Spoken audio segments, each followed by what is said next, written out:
that in Dayton. I want to go fishing. All right, let's go to Ann in Mississippi. Ann, welcome to Stand to Reason. Thank you. I appreciate it. You're welcome.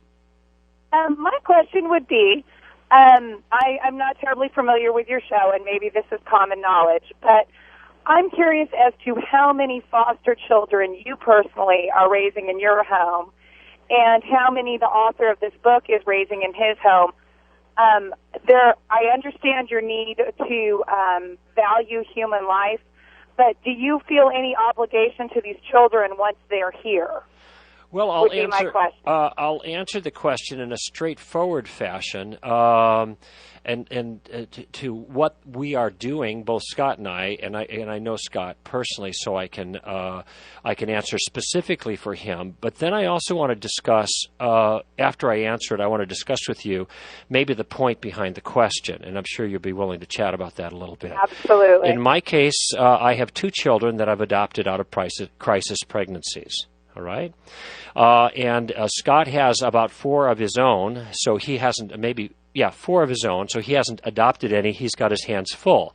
However, what both of us do is we travel around the country, he more than I, and we assist crisis pregnancy centers, excuse me, in raising funds so that they can offer services free of charge to women who are in crisis pregnancies who choose to keep their children. So we are actually doing quite a bit to meet that particular need. Does the answer satisfy you, Ann? I understand your point, and I see that you are directing energy toward your goal. Well, wait, I wasn't making a point. And I wasn't making a point. I was answering the question, which was a kind of a challenge. And so I want to know, are you satisfied now that I'm doing enough for those babies that are born since I'm a pro-lifer? My personal conviction would be no. Oh, so I should, what, how many should I adopt before I can be justified in campaigning against abortion? Well, I think you can campaign all you want. Obviously, nobody thinks it's a great idea for babies to not be here. I'm not arguing with you. I don't think anybody in their right mind thinks abortion is a great idea. But I guess I'm pondering, you all have such focus and talent and energy and obvious resources, and yet the gentleman who was just on the show with you from Atlanta, funny enough, I teach in Atlanta, and I have, for instance, a little girl in my classroom this year who's being sexually molested, who has been covered in lice since the first day of school, who shows up hungry, and yet she can't be taken from her home because there's not a foster placement for her, and they do not consider her to be in imminent danger. Okay, I'm not sure what that particular point has to do with our prior discussion, first of all. And secondly, I'm still mystified as to why the challenge that you offered me about what am I doing for for those children that are born, why my answer that I regularly raise money for organizations to give help to women in crisis pregnancies, and I've adopted 2 children out of crisis pregnancy myself. I'm wondering why that isn't in the least bit apparently satisfying to you. Well, obviously you've done something, but what about something? Those children? Once those children, something? No, I'm not. I understand you need to. I'm not trying to offend you. I'm really not. This is a question, though, that always is in the back of my mind when I hear people being militant about these babies need to be brought here. So my question Well, there's nothing militant that we've done here. Where's the obligation? If this mother didn't go through one of your trainings and chose to have this baby or was not in contact with let me answer the where question. Are these children being helped? Okay, let me answer the question. First of all, it wasn't a militant presentation. It was a discussion about the moral obligations that we have not to take the life of innocent human beings. Now, what was raised in the process, though, in your question, I understand the point. Generally, though you didn't say this, though my suspicion is that you meant to infer it, and you can correct me if I'm wrong, that if we are not willing to care for those children that come in the world, then we really don't have any right to be campaigning against women who wants to have abortion. And I don't accept that moral equation, but even if I did, I have done done, I would say, quite a bit to meet the challenge, and that is to raise funds for people and to adopt children. And it sounds to me like you wouldn't be satisfied unless I raised funds for every woman in crisis pregnancies or adopted every child, which obviously would be ludicrous. Obviously, that's not an option. Well, okay, yes, but then I don't understand why you're not at least marginally satisfied in my case with my response. Oh, I will give you that I am marginally satisfied with your response. Okay. Please add that. Okay, fair. Well. By the way, and I'm not taking umbrage at the point. My feelings aren't hurt. I am concerned though, so I'm not taking this personally, but I am concerned about the logic and reasoning that seems to be sitting behind this. And that is, unless we're willing to care for those children, then we have no right to tell other women not to kill them. This is not a morally sound equation. Just because I'm not willing to hire a slave doesn't mean I can't object to somebody enslaving another human being. Just because I'm not willing to marry the woman that a man is beating, his wife, doesn't mean that I can't object to him beating her. And by the same token, if the unborn is a human being, we shouldn't be taking their lives for the reasons that people have abortion. And even if I don't adopt all of those kids, I'm still within my rights to say don't abuse that child.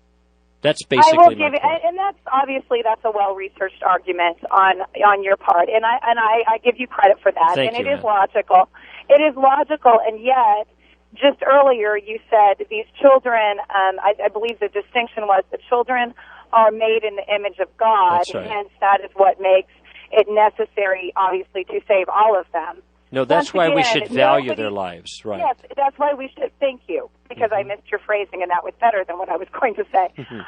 Yes, we should value their lives, but does that obligation to value them end, and not you personally? I guess my question then becomes, it's now evolving through conversation, is there something in this book, and is there something in your movement that suggests once people have adopted this philosophy and are going forth to further it, are they doing anything for these children that are already No, that's here? a fair question. Is that part of the process? Yeah, it is. And actually, I've actually partially answered that question. You may be surprised to hear this, but there are actually more crisis pregnancy centers in the country than there are abortion clinics. I know that now. But there are. wait, quickly. Wait, Ann. Wait. I wasn't quite making the point. I'm finished because I want to make sure that you. And the answer registers before you jump on to another statement, and that is there anything in your movement, you ask me, that goes further essentially than just says you can't have an abortion? What about taking care of these kids? And then I said, actually, there are more crisis pregnancy centers that are funded by private individuals, not by money they get from their services like abortion clinics, that are doing that very thing. And by contrast, there is virtually none of those things that are happening like that in the pro-choice crowd.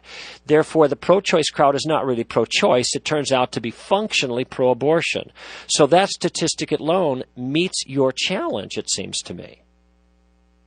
The fact that there are all these crisis pregnancy centers that are operating with the funds from people who give money so that women could be cared for free. So yes, we are doing something. It's organized. We've been doing it for a long time. Okay, so once the pregnancy is over and the child is here, how much further contact or how much obligation is there for the rest of this child's life? How much follow-up is there for Well, what about the children that didn't go through one of the centers? Which Yes, I'll give you one more answer to this, and I'm going to have to move on. But also, and the reason that I'm only going to give you one more answer is because I'm getting the feeling that no matter what I said to you, no matter how much is done, no matter how many children are cared for, you can still find someone left behind that you can complain about, instead of tipping your hat to a massive number of pro-life people who are doing way above and beyond the call of duty to help these children that they're saying that we should be rescuing and not killing. So here is the one more thing. My wife for 20 years, this is personal, it's my family, has been running a support group for single moms. She calls it the Single Mom Care Group. They meet twice a month. They have a potluck. They have encouragement. They have a craft. They have a speaker. They have child care, so they get away. So these are all women who went through crisis pregnancies, who are now raising their children, and we are still trying to do what we can for them.